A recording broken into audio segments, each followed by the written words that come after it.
Hi అండి. అందరికీ నమస్తే. నా రాక్షసుడు పార్ట్ 7. కరెక్ట్‌గా కీర్తన వాళ్ళ నాన్నగారు పెట్టిన ముహూర్తానికి కీర్తన మెడలో తాళి కట్టాడు ఆదిత్య. భయంగా, భారంగా, బాధగా కళ్ళు మూసుకుంది. ఆమెకి ఏడుపు వస్తుంది. చాలా బాధగా కూడా ఉంది.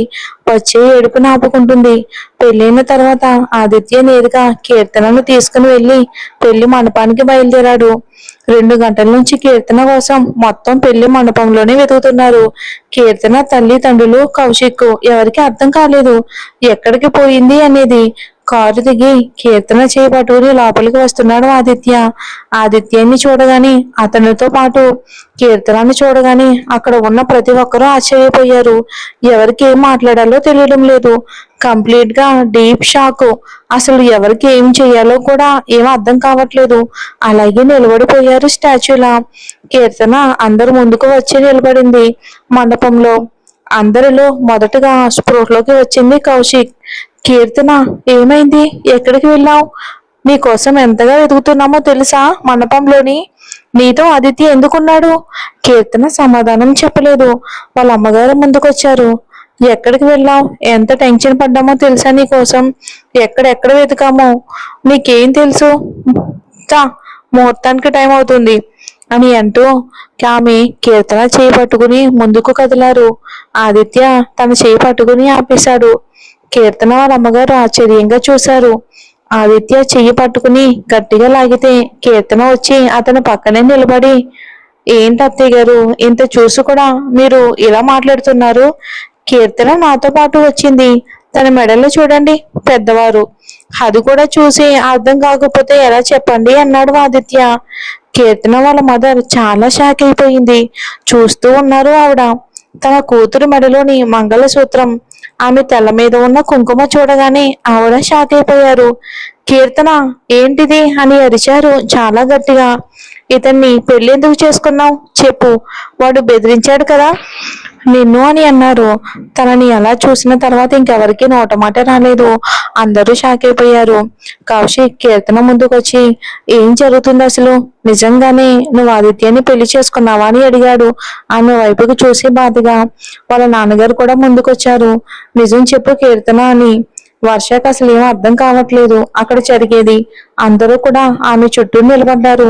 అక్కడికి వచ్చిన రిలేటివ్స్ అందరూ ఏదో డ్రామా చూసినట్లు చూస్తున్నారు. ఏదేదో ఊహలు ఊహించుకుంటున్నారు. కీర్తన, నిజం చెప్పు అని అన్నారు. కీర్తన మదర్, నీకు ఇతనికి పెళ్లి జరిగిందా? నిజం చెప్పు అన్నారు ఆవిడ కొంచెం గట్టిగానే. కీర్తన అవును అన్నట్టు తలూపింది, మాట్లాడలేక. ఇక కీర్తన మాట చెప్పగానే ఆవిడ ఆవేశం పట్టలేక కీర్తన 2 చెంపల మీద కొట్టారు గట్టిగా.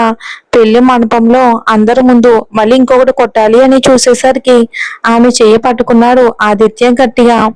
నా భార్యను కొట్టడం ఏమీ బాగోలేదు అన్నాడు ఆమె కేసి చూస్తూ. ఆదిత్య అలా అనగానే కీర్తన వాళ్ళ నాన్నగారు ముందుకొచ్చారు. నా కూతురు నా ఇష్టం చెప్పడానికి నువ్వెవర్రా? నువ్వు ఒక క్రిమినల్ ని పెళ్లి చేసుకుని నా ముందు నిలబెడితే చూస్తూ ఊరుకోవాలేంట్రా? నా ఇష్టం అంటూ, ఏం జరిగింది నిజం చెప్పు కీర్తన, నువ్వంటే నాకు చాలా ఇష్టం అని అన్నారు వాళ్ళ నాన్నగారు. ఇక అక్కడ ఉన్న వాళ్ళందరినీ కౌశిక్ కాపాడు చాలా కష్టంగా. ఒక క్షణం ఆగండి అంకుల్, ఆంటీ అని అంటూ కీర్తన ముందుకొచ్చి, కీర్తన, ఏం జరిగింది నిజం చెప్పు. నిజంగా నువ్వు వాడిని పెళ్లి చేసుకున్నావా? ఈ పెళ్లి నీ ఇష్టంతోనే జరిగిందా? బెదిరించడం లాంటివి చేశాడా నిన్ను?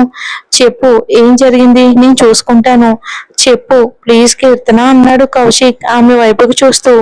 కీర్తన అందరి వైపుకు చూసి, ఆదిత్య నా భర్త, నేను మనస్ఫూర్తిగా పెళ్లి చేసుకున్నాను అని చెప్పింది.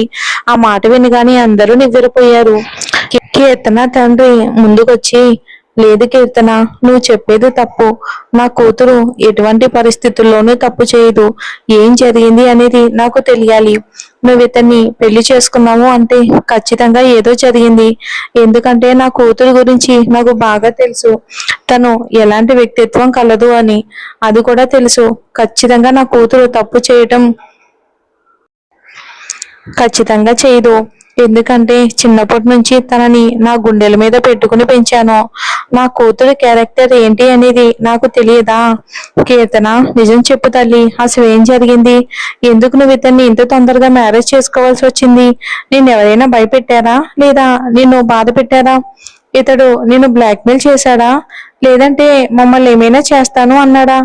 పోలీస్ కంప్లైంట్ ఇద్దాం వీడిపైన పోలీస్ కంప్లైంట్ ఇద్దాం, కానీ నువ్వు ఇలా ఈ బలవంతపు బంధంలో అస్సలు ఉండడానికి నేను ఒప్పుకోను. చెప్పు అన్నారు. కీర్తన తండ్రి కౌశిక్ కూడా అదే మాట అన్నాడు. నీ ఫ్రెండ్గా నువ్వు ఎలాంటి దానివి అని నాకు బాగా తెలుసు. నిజం చెప్పు కీర్తన, ఏం జరిగింది అనేది. ఏదైనా జరిగితే మనం సాల్వ్ చేసుకుందాం, కానీ ఇతన్ని నువ్వు పెళ్లి చేసుకోవటం మాత్రం వద్దు. మహా అంటే ఇప్పుడు ఇప్పుడు పెళ్లికి జరిగిన ఖర్చులన్నీ వేస్ట్ అయిపోతాయి, అంతే కదా. బంధువులు మనల్ని తిట్టుకుని వెళ్ళిపోతారు, అంతే. ఏమో, అంతకు మించి ఏమీ జరగదు కీర్తన. కానీ మనం అంటే ప్రేమ ఉన్నవారు మనల్ని ఖచ్చితంగా అర్థం చేసుకుంటారు. నా మాట విను, జరిగింది మొత్తం నిజం చెప్పు. ఆదిత్య నిన్ను బలవంతం చేశాడు కదా అని అన్నాడు ఇద్దరు వైపుకు చూస్తూ కౌశిక్. వాళ్ళందరికీ తన మీద ఉన్న నమ్మకానికి ఆశ్చర్యపోయింది కీర్తన.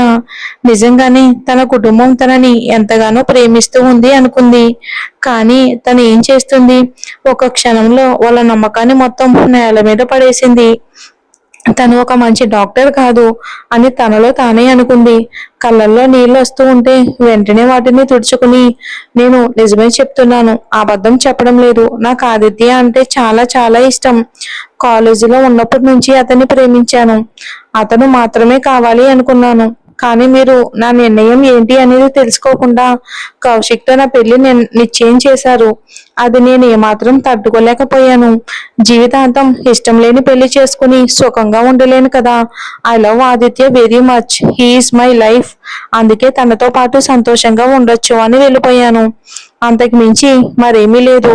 మీరు నిజంగానే కౌశిక్తో నా పెళ్లి ఎక్కడ చేస్తారేమోనని భయపడి ఇక్కడి నుంచి వెళ్ళిపోయాను. కీర్తన అలా చెప్పగానే 1 సెకండ్ అందరూ కూడా షాక్ అయిపోయారు.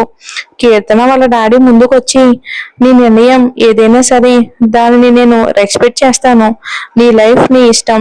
నువ్వు నిజంగానే ఈ రాస్కెల్ని ప్రేమించి ఆ విషయాన్ని మా దగ్గర దాచి ఉంటే నిన్నెప్పటికీ నేను క్షమించలేను. నీ లైఫ్ కి సంబంధించిన డిసిషన్ నువ్వు తీసుకుంటూ ఉంటే ఇక మాకు మాట్లాడాల్సింది ఏమీ లేదు. Get out. ఈ రోజు నుంచి నా పెద్ద కూతురు లేదు, చచ్చిపోయింది అనుకుంటాను. నాకు ఉన్నది ఒక కూతురు ఒక కొడుకు, వర్ష, వరుణ్ అని. నాకు వీళ్ళు తప్ప ఇంకెవరూ లేరు అని అన్నాడు ఆయన. ఆ మాటకు బాధగా తండ్రి వైపుకు చూశారు వర్ష, వరుణ్లు. తన తండ్రి ఆ మాట అనగానే కీర్తన ఇంకా ఏడ్చింది. కానీ ఇదంతా తను ముందుగానే ఊహించింది. ఆదిత్య పెళ్లి చేసుకోక ముందే ఇదంతా జరుగుతుంది అని ఊహించింది. కాబట్టి ఆదిత్య తన మెడలో 3 ముళ్ళు వేసేటప్పుడే తన ఫ్యామిలీ తనకి ఇక లేదు అనుకుంది. తనకు బాగా తెలుసు వాళ్ళు ఈ నిర్ణయానికి ఒప్పుకోరు అని. ఎందుకంటే చాలా ప్రేమ వాళ్ళకి తనంటే. ఇంకప్పుడే నిర్ణయం తీసేసుకుంది. ఇక నుంచి తనకి కుటుంబం అంటూ ఎవరైనా ఉన్నారు అంటే అది ఆదిత్య మాత్రమే. అందుకే కీర్తన కూడా వాళ్ళ వైపుకు చూసి, మీకు నా భర్త నచ్చినప్పుడు నాకు కూడా మీరు అవసరం లేదు అని గట్టిగానే అంది, కొంచెం కోపంగాని. ఇక ఆ మాట వినగానే కీర్తన వాళ్ళ మదర్ తన ముందుకొచ్చి చాచిపెట్టి కొట్టింది కీర్తనను. ఇంకో క్షణం నువ్వు మా కళ్ళ ముందుంటే నేను చంపేస్తాను. ముందు ఇక్కడి నుంచి వెళ్ళిపో అని అన్నారు ఆవిడ కోపంగా. ఆవిడ చేసిన పనికి మిగతా కుటుంబ సభ్యులందరూ ఆశ్చర్యపోయారు. నిజంగానే చాలా చాలా ఆశ్చర్యపోయారు. ఆదిత్య వెంటనే కీర్తన చేపట్టుకుని అక్కడ ఉన్న వాళ్ళందరినీ చూసి ఫాస్ట్ గా ఆమెను తీసుకుని వెళ్ళిపోయారు. కారులో ఇద్దరు ఎవరు ఏమీ మాట్లాడలేదు. కీర్తన మౌనంగా కళ్ళల్లో వచ్చే కన్నీళ్లను ఆపుకుంటూ ఉంది. పెళ్లి కూతురు ఏడిస్తే బాగుండదు, నోరు మూసుకుని కళ్ళు తుడుచుకో అని అన్నాడు ఆదిత్య. అతడి మాటకి మారు మాట్లాడకుండా కన్నీళ్లు తుడుచుకుని సాధ్యమైనంతగా ఏడవకుండా ఉండడానికి ప్రయత్నించింది. ఇంతలో కార్ ఆదిత్య మాన్షాలోకి ఎంటర్ అయింది. అంత పెద్ద ఇల్లు చూడగానే కీర్తన అయితే ఆశ్చర్యపోయింది. అసలు ఇదంతా ఎప్పుడు జరిగింది, ఎలా జరిగింది ఆమెకు అర్థం కావట్లేదు. ఆదిత్య ఈ స్థితికి ఎలా వచ్చాడు అనేది కూడా తెలియడం లేదు. కార్ సెక్యూరిటీని దాటి మెయిన్ గేట్ దగ్గరికి రాగానే సర్వెంట్ వచ్చి డోర్ ఓపెన్ చేశాడు. ఆదిత్య ఒక సైడ్ నుంచి, కీర్తన ఏమో ఇంకొక సైడ్ నుంచి దిగారు ఇద్దరు. లోపలికి ఎంటర్ అవుతూ ఉండగానే ఆ సర్వెంట్ కి హెడ్ గా ఉన్న ఒక ఆమె వచ్చి ఇద్దరికి దిష్టి తీసింది. పెద్ద ఆమె, నాకు ఇటువంటివన్నీ నచ్చవు అని అనేసి తన మెడలో ఉన్న పూలమాల తీసి విసురుగా సోఫాలో పడేసి ఆదిత్య అక్కడి నుంచి లోపలికి వెళ్ళిపోయాడు. కీర్తన గడప దగ్గరే నిలిచిపోయింది. ఆమెకి ఏం చెయ్యాలో తెలియడం లేదు. ఆదిత్య పూర్తిగా లోపలికి వెళ్ళిన తర్వాత ఇందాక హారతిచ్చిన ఆమెకి దిష్టి తీసి చిరునవ్వుతో కీర్తననైతే లోపలికి ఆహ్వానించింది. తమ బాస్ పెళ్లి చేసుకుని వచ్చాడు అంటే ఆమె నమ్మలేకపోతుంది. కీర్తన లోపలికి వచ్చిన తర్వాత ఆదిత్య పైనుంచే ఆమెను గెస్ట్ రూమ్ లో ఉండమని ఆర్డర్ చేశాడు. అంతేకాదు తను వచ్చేంత వరకు ఆ గది దాటి బయటికి రాకూడదు అని, ఏ మాత్రం వచ్చినా పనిష్మెంట్ సివియర్ గా ఉంటుంది అని చెప్పి ఆఫీస్కి వెళ్ళిపోయాడు.